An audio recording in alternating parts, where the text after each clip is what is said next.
Hello friends, नमस्ते and welcome back to my channel Barewal Rashmi. हमें अपना घर सजाना कितना पसंद है। हम छोटे छोटे से एफर्ट्स लगाकर भी अपने घर को साफ सुथरा कर सकते हैं।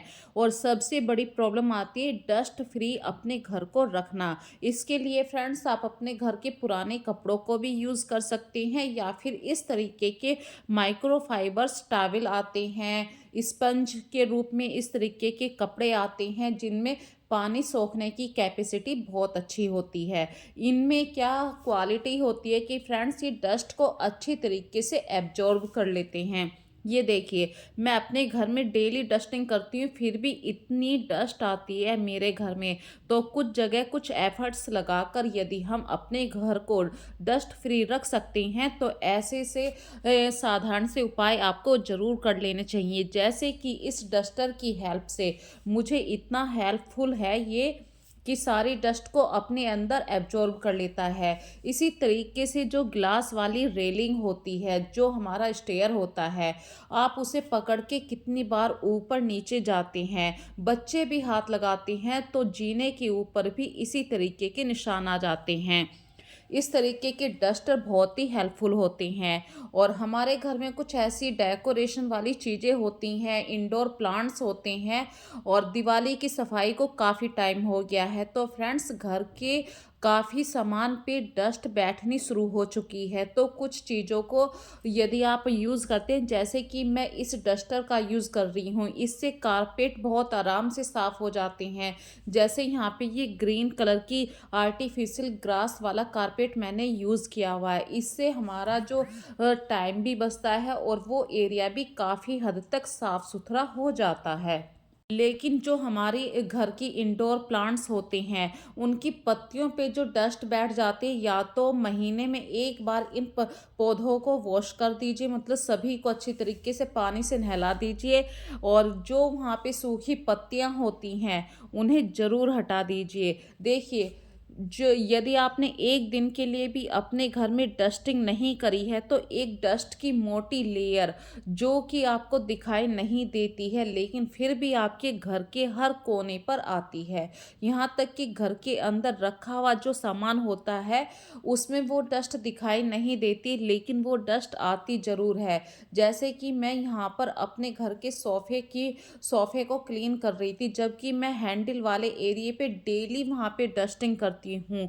फिर भी मतलब मौसम में इतनी वो डस्ट है कि आप अपने घर को कितना भी पैक कर लीजिए, कर्टेन्स की हेल्प से बिल्कुल बंद कर लीजिए, फिर भी जो डस्ट होती है वो आती है। ये देखिए फ्रेंड्स, ये वो एरिया है जो मैं डेली साफ़ करती हूँ। 24 घंटे के अंदर यहाँ पे डस्ट ज़रूर आती है। यदि आपको यकीन ना आता हो, तो आप चाहे कल वाली वीडियो भी देख लीजिए, और आज वाली में भी वीडियो में भी मैं क्लीनिंग ही कर रही हूँ। तो झाड़ू लगने से पहले आपका ये काम होता है कि पहले अपने घर के हर एरिए पे, मतलब हर सामान के ऊपर, उसके सरफेस के ऊपर डस्ट को ज़रूर हटाएं। इसी तरीके से जो कारपेट होता है, कारपेट को हम डेली नहीं वॉश कर सकते, लेकिन इस तरीके के जो एफर्ट्स लगा के हम अपने घर को डस्ट फ्री कर सकते हैं। जैसे कि ये डस्टर है, ये भी मैंने हल्का सा गीला कर रखा है और वॉशिंग मशीन के अंदर इसको सुखा रखा है, ताकि ये ज़्यादा गीला भी ना रहे। अब ये इतना गीला है कि हाँ, पूरी डस्ट को अपने अंदर एब्जॉर्ब कर रहा है। और देखिए, बिल्कुल साफ डस्टर भी काला हो गया। तो कभी कभी कुछ एफर्ट्स लगाकर भी आप अपने घर को नीट एंड क्लीन कर सकते हैं।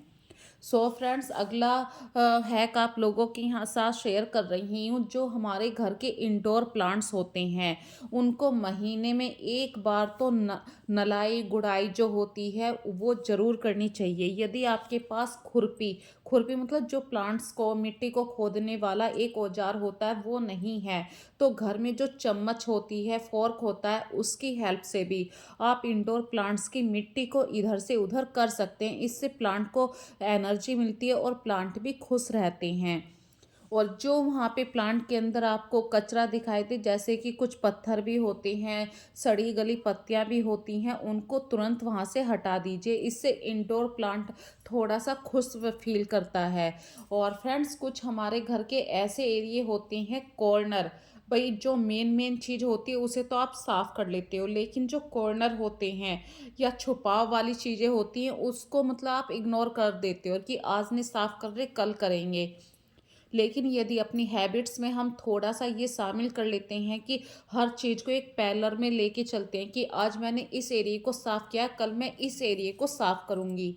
तो ऑलमोस्ट आप अपने पूरे घर को अच्छी तरीके से नीट एंड क्लीन कर पाएँगे और सामान को ऑर्गेनाइज़ करके ज़रूर रखिए। यदि वहाँ पे कोई डेकोरेशन वाला पीस नहीं है तो उसे वहाँ पर आप कोई भी इंडोर प्लांट्स रख सकते हैं और जो कपड़ा आपने वहाँ से हटाया है उसे धोने के लिए डाल सकते हैं। इसी तरीके से हर कोई चाहता है जब हम अपनी रसोई में काम करें तो जो सिंक एरिया है वो बिल्कुल साफ दिखाई दे। सिंक एरिये के पास जब हम अपने बर्तन साफ करने वाली साबुन रखते हैं, एक ऑर्गेनाइज़र का यहाँ पे आप यूज़ कीजिए, क्योंकि किचन में जब हम बर्तन साफ करते हैं सिर्फ साबुन या स्पंज की ज़रूरत नहीं होती, बहुत सारे छोटे-छोटे से सामानों की ज़रूरत होती है, जैसे कि ये दीपक जिससे मैं अपने घर के तवे को साफ करती हूँ। बर्तन साफ करने वाला स्पंज अलग होता है, सिंक को साफ करने वाला स्पंज अलग, और यहाँ तक कि पानी को एब्जॉर्ब करने वाला स्पंज अलग होता है। कभी-कभी सिंक को स्पेशल साफ़ करना पड़ता है, वो सीसी अलग रखती हूँ जिससे शाइनिंग आती है स्टील के बर्तनों में। और पीताम्बरी होती है, इस तरीके के बर्तन साफ़ करने वाली काफ़ी सारी मतलब चीज़ें होती हैं जो आप सिंक के पास रखते हैं। तो सिंक वाले एरिये को भी साफ़ रखना बहुत मोस्ट इम्पोर्टेंट है। इसी तरीके से फ्रेंड्स जब हम अपने घर में इंडोर या डेकोरेशन वाले कुछ प्लांट्स लगा लेते हैं, जैसे कि मनी प्लांट को आप डेकोरेशन के लिए यूज़ करते हैं पानी के अंदर, किसी ग्लास वाले जार के अंदर, उसमें पानी वाले स्टोन्स भी डालते हैं, लेकिन टाइम टू टाइम जो पुरानी पत्तियाँ होती हैं उनकी जड़ें थोड़ी-सी काली पड़ने लगती हैं, तो टाइम टू टाइम आपको ये जड़ें साफ़ करनी होती हैं, उनको कट कर दीजिए। नई प्लांट भी वहाँ पे नई लीफ भी लगा सकते हैं। या बोगनविलिया की कुछ ऐसी पत्तियाँ होती हैं जो ऑलमोस्ट पानी के अंदर 3-4 दिन तक सर्वाइव कर लेती हैं। तो ये छोटा-सा हैक मैंने आप लोगों के साथ शेयर किया। इसी तरीके से महीने में 1 बार सर्दियों के मौसम में जो इंडोर प्लांट्स हैं उनकी पत्तियों को पानी से ज़रूर साफ़ कर दीजिए। इससे क्या है, प्लांट को थोड़ा-सा ऑक्सीजन भी मिलता है, प्लांट भी खुश हो जाता है। तो अपने घर में यदि आप प्लांट इंडोर प्लांट रखने के शौकीन हैं तो इंडोर प्लांट्स को थोड़ा-सा केयर कर के उनकी केयर भी कीजिए। चलिए, इंडोर प्लांट्स की बात हो गई, अब करते हैं अपनी डाइनिंग टेबल को साफ़ करने की बात। फ्रेंड्स वीक में या 2 बार मैं तो ऑलमोस्ट वीक में 3 बार अपनी डाइनिंग टेबल के कपड़े को चेंज कर देती हूँ। क्योंकि फ्रेंड्स एक तो ये कपड़ा होता है, घर में बच्चे होते हैं, खुद हमसे भी कुछ ना कुछ हाथ ऐसे लग जाते हैं, तो खाने वाली जगह को ऑलमोस्ट आप ज़्यादा से ज़्यादा साफ़ रखने की कोशिश कीजिए, क्योंकि ये एक ऐसा एरिया होता है जहाँ पे हमारे घर की ही निगाहें नहीं होती, ऑलमोस्ट मतलब बाहर से कोई गेस्ट भी आता है, कोई नेबर भी आता है, तो उसकी निगाहें भी सबसे पहले डाइनिंग टेबल के ऊपर जाती हैं कि हाँ, डाइनिंग टेबल का सरफेस कितना साफ़ है। तो डाइनिंग टेबल के पास मैंने एक छोटा-सा प्लांट भी रखा है डेकोरेशन के हिसाब से, और टाइम टू टाइम मैं उसके कवर को चेंज कर देती हूँ। यहाँ पे मैं ये नहीं कह रही हूँ कि हमेशा उसके कवर को ही परचेज़ कीजिए। जो आपके घर में पुराने कर्टेन्स हैं, पुराने टॉवल हैं, पुरानी बेडशीट को भी डाइनिंग टेबल पे यूज़ कर सकते हैं।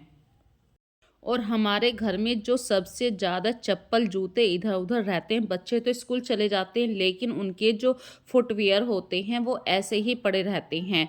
तो फ्रेंड्स, जिस एरिये को आपको लगता है ना कि ये एरिया थोड़ा-सा मतलब डिस्टर्ब रहता है, उस एरिये पे थोड़ा-सा ज़्यादा ध्यान दीजिए। उस एरिये के आस-पास आप इतना मतलब ऐसा माहौल बना दीजिए कि उसे लगे ही नहीं वहाँ के एरिये को कि ये थोड़ा-सा जूते-चप्पल रखने वाला एरिया है, या पुराने बॉक्स आप वहाँ पे रखा करते हैं या मशीन रखते हैं।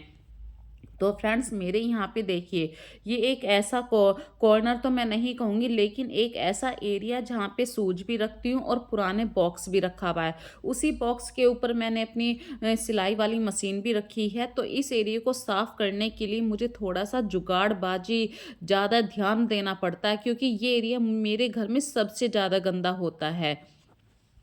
इसी तरीके से फ्रेंड्स जब हम रात में रजाई या कंबल ओढ़ा करते हैं, अभी तो खैर कंबल का ही टाइम है, तो जो कंबल है वो बीचों बीच में आ जाता है, मतलब जो कवर है उसकी जगह छोड़ देता है। तो फ्रेंड्स कुछ काम आपको डेली टू डेली करने ही पड़ते हैं, जैसे बेडशीट डेली लगानी पड़ती है, उसी तरीके से जो ब्लैंकेट है आपका कवर के अंदर है, उसके चारों कॉर्नर को आप अपनी जगह सेट कीजिए, झाड़ के उसे फोल्ड कीजिए। कुछ कामों को डेली करना ही पड़ता है, इनके लिए कुछ हैक तो होते हैं, लेकिन वो बात नहीं बन पाती है। तो फ्रेंड्स बस आज की वीडियो में इतना ही, फिर मिलेंगे एक नई वीडियो में नए कॉन्सेप्ट के साथ, तब तक के लिए अपना ध्यान रखिए।